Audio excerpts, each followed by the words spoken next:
Cornerstone was started about 20 to 23 years ago, but God began to talk to him about the opposite end of that spectrum and the intention on the younger end, and that's to capture them early. So Cornerstone was founded on that premise, targeting primarily students in the urban areas with just a few grades, and each year we would add on another grade, pre-K up through 8th grade. Currently, we recently became an IB school. We were authorized in June, but it has a leg to it where the kids are focusing on learner profiles, and those are things like being a communicator, being a risk taker, being an inquirer, being open-minded, being caring, being knowledgeable.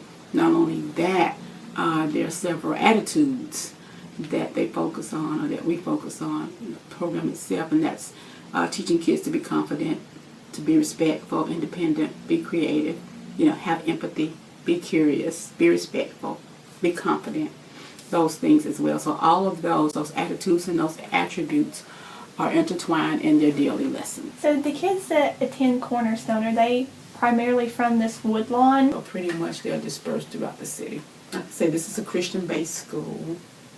They have to behave well. We don't have any major discipline problems. I was pretty much not just getting the academics, but they are getting the character, and so we treat them equally important.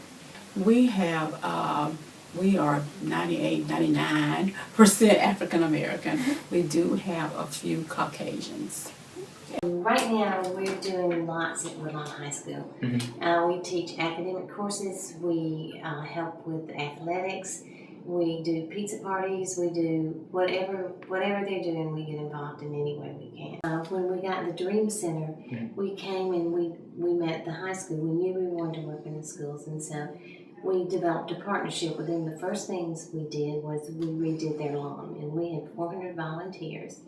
And we redid the front lawn and then painted a lot in high school. And then it just evolved. Whatever they need, we help with. At the athletics, we actually coached the boys' softball team, baseball, for about 4 or 5 years. They coached, they provided uniforms, they took the kids out for dinner, they had some of them live in their homes, they brought them to church and Bible study, and so with academics, we're trying to do character development, but we're also doing academic courses. We're teaching how to become an electrician. Probably 99%. Maybe 30 in a class.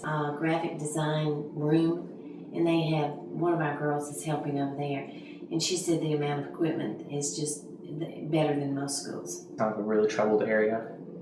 Is that really overseen in the high school too, or is it not really as evident? It's evident. It's evident? It's evident. How so? With fights in the halls and people steal. If you lay your cell phone down, it's gone. At the present time, I have 20 kindergarten students with no aid. I have a child who is autistic and mildly CP. I have several children who on the Dibbles test scored in the intensive area, which means they have a lot of ground to cover in order for them to become benchmark students. So I think that the smaller ratio, of course, in the last few years the caps have been taken off and we have no caps anymore on class size and teacher-pupil ratio. But I do think that at the lower elementary and elementary level that this is a huge thing, being able to give those children more one-on-one or more small group time is going to definitely increase their confidence. It's going to be able to raise those test scores and make them more successful, which will in turn hopefully keep them in school and help them to reach that graduate. At kindergarten, first, second grade level, we're 18 to 1.